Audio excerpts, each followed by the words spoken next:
Money day, guys. Welcome to another episode of Lit Capital's Market Outlook. I'm Jacob, and today I'm going to be giving you a walkthrough of fundamental events to come into the next week, as well as technical analysis on things we are looking at going into next week. Okay, now if you haven't already subscribed to our YouTube channel, please do that.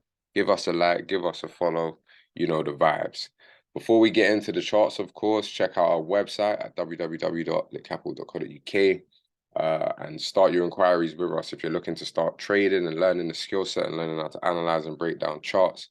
Head over to our website now, or you could reach out to us on social media as well, litcapital_ and the rest.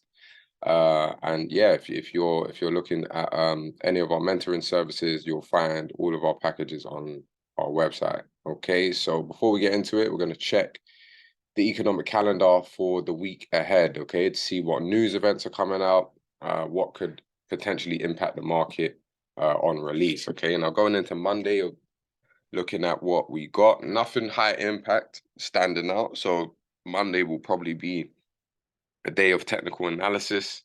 Might not be the most volume in the market, but we'll see how the markets open up, of course, just from a technical perspective, because nothing here we have to look forward to on the Monday, suggesting that there could be some volatility injected. So Tuesday, we got a few things. Okay, we got consumer confidence for the Aussie, for those that trade Aussie pairs. We got CPI for Germany, which is one of the main European countries, of course. We've got the unemployment and employment data for the UK, so definitely important for the pound, those that trade pound pairs, definitely. So Tuesday morning will be something to look forward to.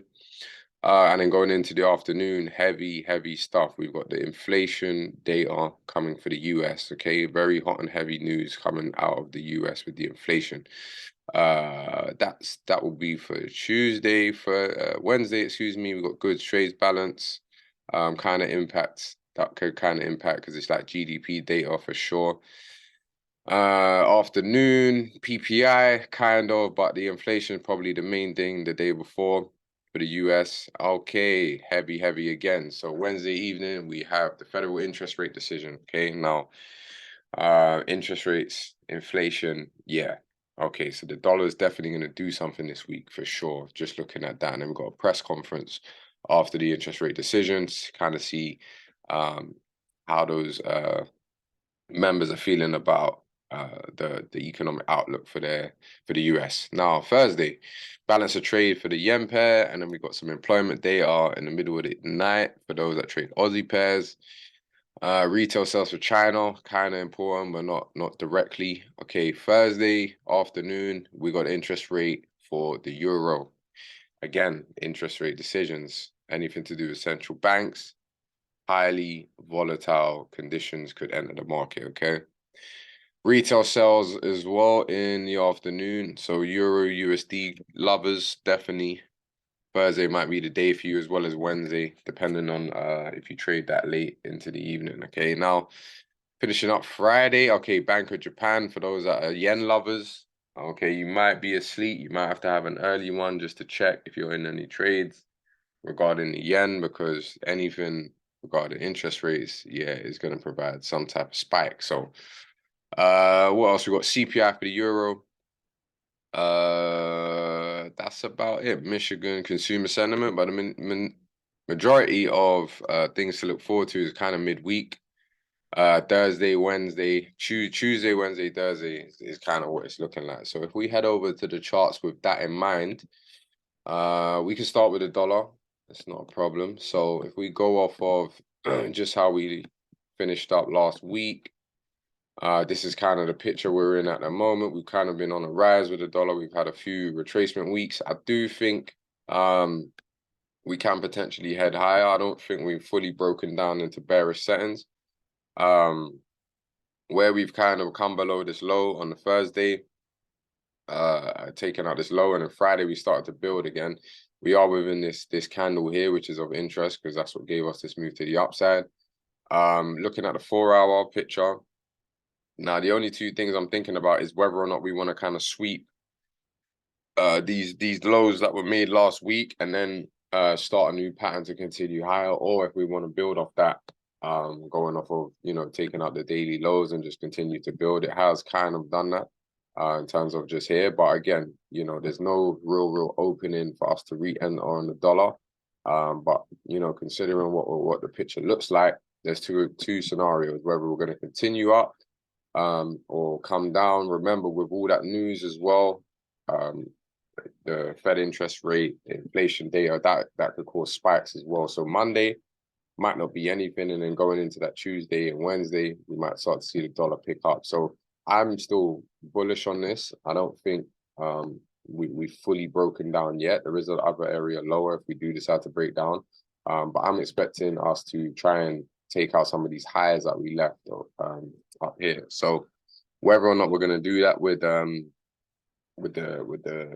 economic news coming out, the fundamentals coming out, that's kind of what I want to see. I want to see a higher dollar. So for a higher dollar, if we go to GBPUSD, we look at this area we're in right now with the pound. This is a potential area for shorting. I was looking at this last week when we came into it, but nothing derived from it yet. If we look at just what price is doing, it kind of continued up inside it. So it is still valid to kind of potentially form a short. It's not doing so yet. You can kind of see it's slowed down going into that Friday afternoon. But again, this is an area to watch out for if we do come lower in terms of a buy could happen from this area here. But as long as this area is price action still playing in this area, then we are still valid to potentially start to see price break down. So that's kind of what I want to see. This is the area of interest on the daily for me. Now, we could fill this whole area and then play into this candle as well. I'm not going to rule that out, but until we fill that whole imbalance, I'm going to look to see what price is doing going into next week. Excuse me. So I want to go into the indices now. And I'm gonna look at the Nasdaq. Okay, so I've been trying to look for sells on the Nas the whole last week. We didn't quite get the reversal that I was looking at. If you look at this weekly area, this is the area of interest. We filled the imbalance on the weekly. Now we was just kind of looking to see price break down. Now what we've kind of gone into is a little bit of a range or sideways movement, whatever you want to call it. And if we look at what happened with the Friday's candle, we kind of, if I just double check, 0.69, yeah, so it just took this daily high out as well as this one here. So we've taken out some liquidity that was resting above there. Now, how have we reacted to the downside in terms of like shifted? I'm not fully convinced just yet. We could make one more push up again. That is possible. But just looking at, you know, taking out those highs, I'm looking to see if price is going to give us a breakdown now going into this week. Now, it's kind of broke down on 15-minute a bit. So, you know, if we get an opening going into the Monday, and, you know, further breakdown and stuff, I will look for an entry forming. But going into what we can see in just the area that is playing, and yeah, we could kind of potentially get some shorts from here. But I don't see an opening just yet. But it's definitely on the cards considering what area we are resting in now. If we look at S&P, just to see if there's any correlation there. Again, going on the daily time frame, we just want to have a look. 1 second, here we are. Let me check the weekly as well, sorry. So weekly, we kind of filled in this imbalance or this void where there was no price action there. And again, that is still looking at that. The daily is a bit choppy in terms of how it looks, but considering that how the weekly picture is looking, we're looking to then see again a similar thing in terms of price starting to break down, shift structure, and give us a sell-off at some point. That is still on the cards again. So after taking out these highs, this one's a lot more clearer. Taking out these highs, we're now looking to see if price is going to give us that shift on the smaller time frame. It kind of has done here on the 15-minute. So we're going to see how the market opens going into Monday, see if we can get a retest of some sort, or if this area wants to get taken out, you know, Friday's high wants to get taken out, and then we can form something new again going into next week. So lastly, guys, I'm going to look at US oil. Now, oil, again, we had some great success with this last week in terms of selling off. As you can see here, we kind of sold off in this massive candle. And then we played into this imbalance on Friday, which I was talking about in our Discord community. And then we can kind of see price on the Friday as kind of, you know, and going into the afternoon is broken down. Now, I believe we can definitely get below this low that we created last week, as well as this imbalanced area here. I'm definitely looking at it as well as these lows too. So definite targets to the downside. If I show you the 30-minute, this is what I'm kind of looking for. If we was to get like a re-entry or something along those lines, I'm trying to see if we could get up into this area and then start selling off again. So that's what I'm looking at heading into the Monday. Hopefully we can get that. You can kind of see this candle here. We had heavy price action to the downside, breaking the lows and the structure of that swing low here. And then, yeah, that's kind of the retesting area I'm looking for. If we can get it, great.